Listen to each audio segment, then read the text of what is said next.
Bonjour à toutes, bonjour à tous. Aujourd'hui, une nouvelle vidéo sur la chaîne Le Garage PTS, vidéo qui va concerner une nouvelle génération de voitures, une voiture qui est sortie donc en 2013, qui est plus du tout une nouvelle voiture en tant que telle, mais qui reste une voiture tout à fait moderne. Et c'était le premier pas chez Peugeot pour le SUV compact ou le SUV urbain. Vous l'aurez peut-être reconnu, c'est le Peugeot 2008. Peugeot 2008 qui emprunte donc sa plateforme à la Peugeot 208, mais qui a été rallongé, rehaussé, élargi pour récupérer le style typique des SUV, donc qui est à la mode depuis le début voire le milieu des années 2010. Donc ce modèle en question, c'est un Peugeot 2008 finition allure, année 2013, donc qui fait partie des premières productions, animé par le petit moteur 1 litre de PureTech 82 chevaux. Donc c'est vraiment la première motorisation. La finition allure qui équipe ce modèle, c'est une finition qui est plutôt haut de gamme avec différents éléments supplémentaires comme les jantes en alliage bicolore. On a le droit à quelques touches de chrome sur les barres, sur les seuils de porte et en guise de baguette de vitre. Les rétroviseurs sont également chromés. Et en plus de la calandre évidemment, donc il y a quelques touches de chromé sur ce véhicule, plus ce qui fait le sel des SUV, donc des parties noires au niveau des bas de caisse et au niveau des pare-chocs. Donc ça c'est vraiment les choses qui sont typiques des monospaces, des SUV pardon. Mais on est encore sur une ligne qui est un petit peu hésitante. On est entre le break surélevé et le SUV. Le SUV en général c'est un peu plus ramassé, mais le fait que ce soit surélevé, on reste sur cette tendance et on est sur une première approche. Donc encore une fois avec ces touches de noir supplémentaires à l'avant et à l'arrière, les bas de caisse également. Vous avez bien les touches de noir en dessous, les grilles en chrome. Donc voilà, ça donne les spécificités un peu des gammes SUV avec la surélévation évidemment, la voiture un peu plus haute. Mais sur la ligne générale, si on enlevait ces touches type SUV, donc hauteur et touches de plastique, on serait vraiment sur une ligne de break. Donc c'est un peu un mélange des deux. On n'est pas encore tout à fait SUV, on n'est plus tout à fait break. C'est un petit mélange. Donc le 2008 est vraiment dans cette catégorie là. Par contre rangé dans les SUV aux côtés des Capture et Nissan Juke, qui étaient donc ces deux principales concurrentes.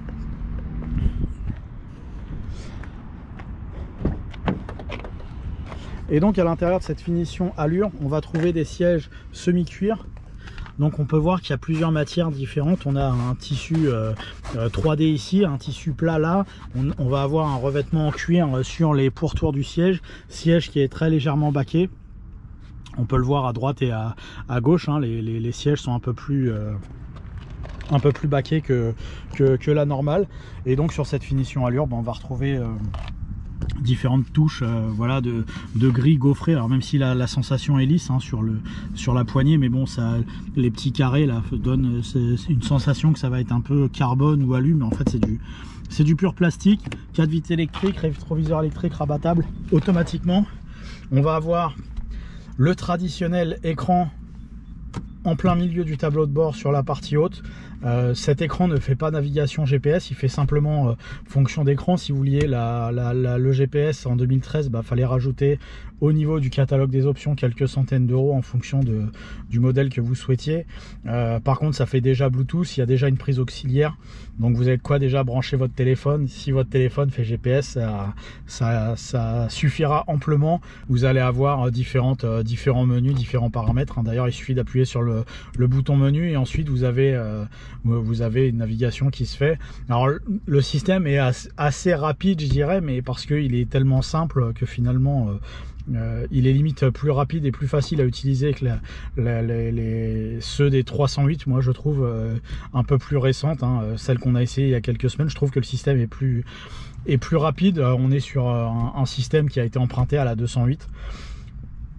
Et en dessous on va retrouver les commandes de climatisation donc sur cette version allure en automatique avec réglage séparé droite-gauche. On n'a pas l'option pour le système CD. C'est pareil, c'était en option. Par contre on a la prise auxiliaire qui est en dessous, qui se trouve ici. Régulateur de vitesse, essuie-glace et phare automatique compose aussi cette voiture. On a la fonction abat-jour, donc là on voit, je ne sais pas si on voit dans la caméra, mais c'est bleu. Si j'appuie sur le petit bouton qui ressemble à un abat-jour, ça va éteindre les couleurs, voilà, c'est au choix. Et donc le compteur qui étrenne cette nouveauté sortie sur la 208 hein, également, avec donc un compteur au design très particulier, très personnel en tout cas. Et de gauche à droite, on va retrouver température d'eau, compte-tours, ordinateur de bord. Et sur la partie droite, on va retrouver compteur de vitesse et la jauge à carburant. Donc voilà, tableau de bord très particulier, emprunté aussi à la 208. Petit volant également emprunté à la 208. Alors moi j'aime pas du tout les petits volants, mais après c'est encore une fois une affaire de goût. Là c'est pas adapté à mon gabarit. Si je veux avoir la position de conduite que j'aime avoir, forcément je verrai pas les compteurs. Grosso modo, voilà ce que je vois moi quand je conduis la voiture, c'est-à-dire que j'ai une partie des compteurs qui est cachée. Je vois pas au-dessus de 6000 tours. Alors j'ai pas besoin d'y aller, mais on va dire que le 0 et le 6-7000 je le vois pas, le kilométrage je le vois pas, et en gros en ville j'ai du mal à voir le compteur de vitesse en dessous de 30-40. Voilà, pour vous donner un peu une idée, il faut que je bouge la tête. C'est pas naturel comme position. Moi ça me convient pas, pour d'autres ça convient. Après c'est une affaire de goût et de position de conduite. Ensuite vous allez retrouver quelques fonctions ici, hein, la désactivation des radars de recul et la désactivation de l'ESP entre autres. Et donc sur la partie arrière, on va retrouver donc sur cette finition allure les 4 vitres électriques. Donc vous avez le bouton sur la porte et le rappel également du système du semi-cuir sur cette voiture. Et en termes de place disponible à bord, comme je disais, on est sur un dérivé de break, et là j'ai une place qui est très correcte à l'arrière. C'est assez étroit parce qu'on dérive d'une 208, même si c'est un petit peu plus large, mais je pense qu'on a plus de place que dans une Renault Captur, donc ça c'est plutôt pas mal. On a moins le côté SUV. Pour moi le SUV ça pose problème parce qu'on perd beaucoup de place de chargement, entre autres pour les passagers arrière, et là très franchement c'est très correct. Le siège je le touche pas, le siège est réglé à ma position comme d'habitude, et là j'ai de la place à l'arrière. On va prendre les mesures dans quelques instants pour confirmer ou non les dires, mais en tout cas c'est plutôt très pratique. La coudoir aussi. Et là celle-ci a l'option toit panoramique, donc c'est quelque chose qui éclaire l'habitacle de bonne manière. Donc c'est plutôt une très bonne idée d'avoir pris cette option à l'époque en 2013, puisque le toit panoramique égaye vraiment l'habitacle, qui est de couleur noire évidemment. Après il y a les touches d'originalité, genre la poignée de frein à main, le levier de vitesse, tout ça c'est dans le style Peugeot, inauguré il y a 7-8 ans maintenant, même 9 ans d'ailleurs. Ça passe vite le temps. Et donc pour ce qui est des mesures, alors évidemment c'est une 5 places, 3 ceintures arrière, 3 appuis-têtes, 57,5 au niveau de la longueur aux jambes disponible. Et en largeur au coude, 127,4. Donc on est sur des bonnes valeurs, hein. Ça confirme un peu mon ressenti, c'est pas mal. Alors c'est pas exceptionnel, mais c'est tout à fait correct en termes d'encombrement. C'est mieux que le Renault Captur, donc ça c'est plutôt pas mal, qui était son principal concurrent. Après le coffre est un peu plus petit. Pour ceux qui ont connu les 307 breaks, ça n'a rien à voir. Je pense qu'en 2013 il y a pas mal de personnes qui ont dû remplacer leur 307 break par cette 2008. Et en termes de capacité de coffre, 63 cm quasiment, 92,9, on va dire 93 cm pour la largeur disponible. Au niveau des passages de roue, donc au plus étroit, on peut gagner quelques centimètres à droite et à gauche ici, mais grosso modo c'est 93 par 63, donc en longueur c'est pas immense, mais ça fait largement le travail au quotidien.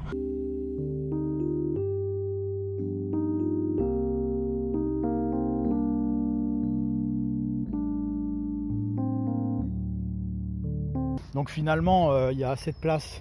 On est encore dérivé du break. Encore une fois, c'est pas ce qu'on avait sur la 307 break. En 2013 il devait y avoir, comme je le disais, pas mal de gens qui ont voulu certainement remplacer leur 307 break par ce 2008. Un petit peu déçu peut-être par l'espace à bord, mais comme il y avait la 308 break dispo, bon, l'un dans l'autre c'était pas mal, ça fait une alternative pour celui qui veut, et c'est meilleur en termes de rendu intérieur que la capture, en tout cas ça c'est sûr. Et donc du point de vue de la mécanique, ce fabuleux 3 cylindres dans sa définition atmosphérique ici, qui développe la puissance faramineuse de 82 chevaux, on va aller essayer sur route ce véhicule pour s'en rendre compte. Est-ce que c'est suffisant ou pas à l'utilisation, en sachant qu'on a essayé il y a quelques semaines une version 110 chevaux PureTech sur la 308 qui était plutôt convaincante. Donc on va aller voir de suite ce que propose ce 82 chevaux.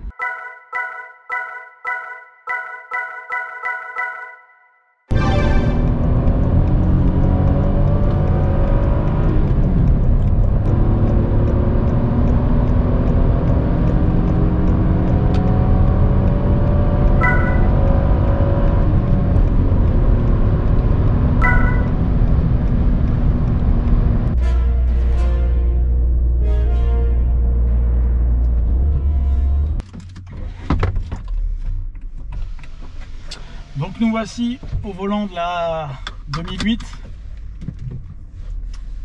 donc avec le moteur PureTech 82 chevaux de 2013. Si je ne desserre pas le frein à main, ça vous fait ce bruit là. Donc la première chose qu'on peut dire sur cette voiture, c'est qu'on a une position de conduite surélevée. Ça on l'a vu puisque la voiture est un peu plus haute que la moyenne dans la circulation. La visibilité est plutôt bonne. Alors c'est certainement aussi le fait qu'il soit trompeur avec le toit panoramique et le beau temps. On a beaucoup de lumière à bord, donc ça c'est plutôt agréable avec cette voiture. Et le moteur est très silencieux, donc c'est encore un bon point, en tout cas au ralenti. J'ai pas eu besoin d'accélérer très fort jusqu'à maintenant. Le siège aussi a l'air d'être de bonne facture sur cette finition allure. Alors, il est peut-être un poil court, mais ça reste très correct pour la catégorie. Et on a moins la sensation d'encombrement que... pas d'encombrement, mais d'étroitesse qu'on pourra avoir, par exemple, dans la 308 génération 2015. On est un peu plus... on est un peu plus gâté de ce côté-là, donc ça, c'est plutôt pas mal. Et à mi-régime, comme ça, quand on accélère en ville, là, je suis à 50... on n'est pas embêté par le peu de puissance disponible par le moteur, donc c'est assez surprenant. Je me serais attendu à vraiment pire de la part d'un véhicule de cette puissance et de ce gabarit, donc de ce poids. C'est tout à fait correct en utilisation. Là, une fois qu'elle est aux alentours de 2000 tours, c'est assez agréable à mener, même c'est assez surprenant. Donc là on va s'essayer à la reprise habituelle.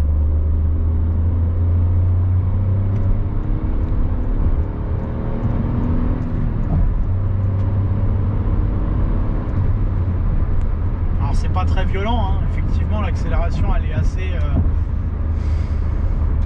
faible, j'ai envie de dire, mais finalement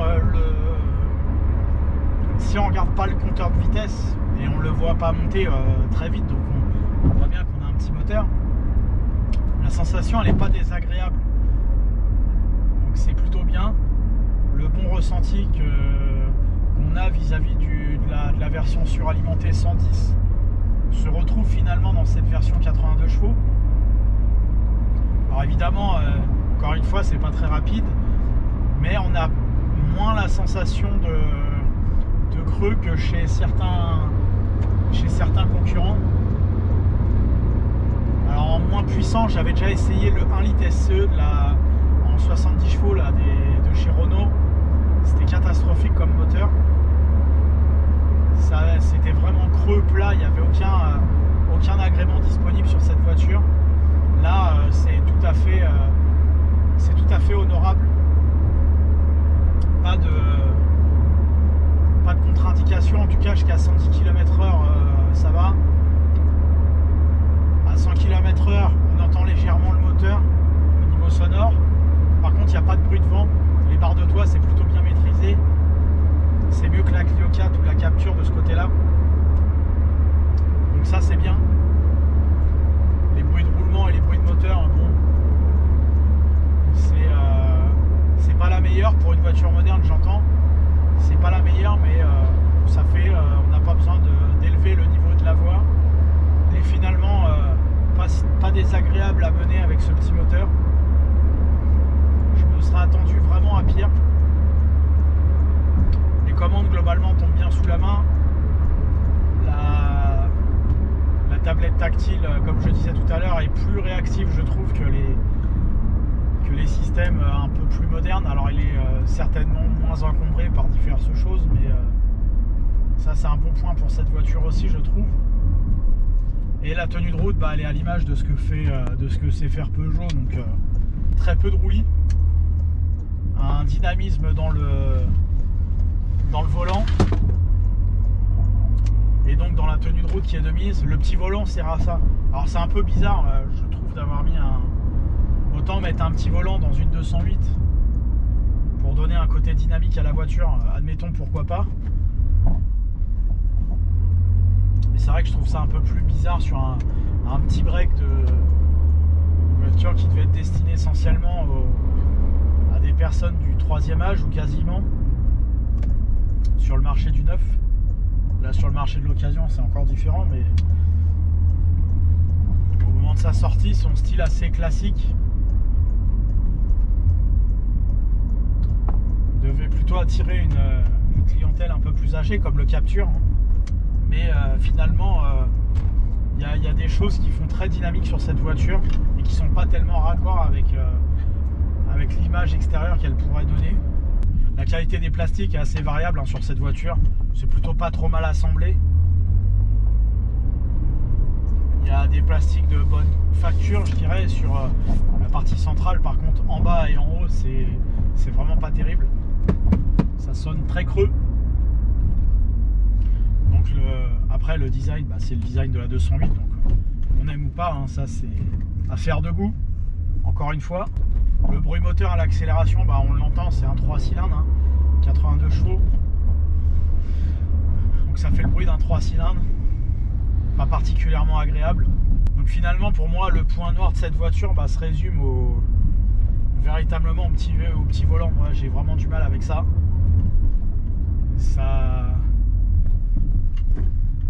Ce que ça doit amener en dynamisme, je le perds beaucoup avec l'agrément.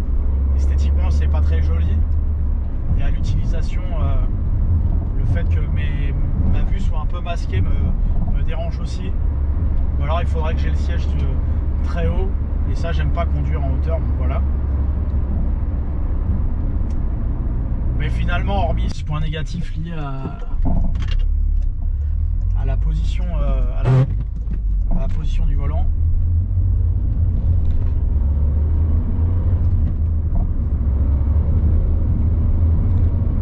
on n'a pas tellement de points noirs. Après, la fiabilité, c'en est une autre. On l'aura dans quelques temps, la fiabilité de cette voiture. La fiabilité de la 308 a beaucoup fait parler, mais c'est pas de ma faute s'il y a beaucoup de cas de PureTech qui posent problème. Même si ça plaît pas aux supporters, faut le dire quand ça pose problème de ce côté-là. Et ça pose problème malheureusement. Alors, les 82 chevaux n'est pas épargné. On fera le bilan dans quelques temps. Ça reste une voiture très correcte à utiliser, à conduire, mais ça n'empêche que, d'un point de vue fiabilité pure, c'est pas folichon. Donc voilà, un ensemble tout à fait homogène pour celui qui fait de l'urbain et du périurbain. Jusqu'à 110-120, c'est tout à fait défendable. Après, au-dessus, c'est plus compliqué. Un budget d'utilisation assez modéré. Là, sur un parcours à son avantage, je dirais, je suis à 5 litres au 100 avec ce véhicule sur 67 km. Le précédent propriétaire nous avait gratifié sur 4570 km à 8 litres 5 au 100. Donc je pense qu'il faisait que de la ville, lui. Donc ça vous donne une moyenne. Sur un parcours assez avantageux, vous allez tourner aux alentours de 5 litres. Si vous faites de l'autoroute ou si vous faites que de l'urbain, vous allez pouvoir monter à 8 litres 5. Donc Donc vous faites votre moyenne là-dedans. Voilà, donc vous avez, je l'espère, l'entièreté du test de cette 2008. Ça permettra peut-être de vous faire un avis sur l'achat futur de ce véhicule. N'hésitez pas à commenter si vous en êtes déjà propriétaire pour donner votre ressenti également. Dans tous les cas, merci à vous pour votre fidélité. N'hésitez pas à vous abonner, à aimer, à commenter le Garage PTS sur YouTube, Facebook et Instagram. Merci à vous, à bientôt.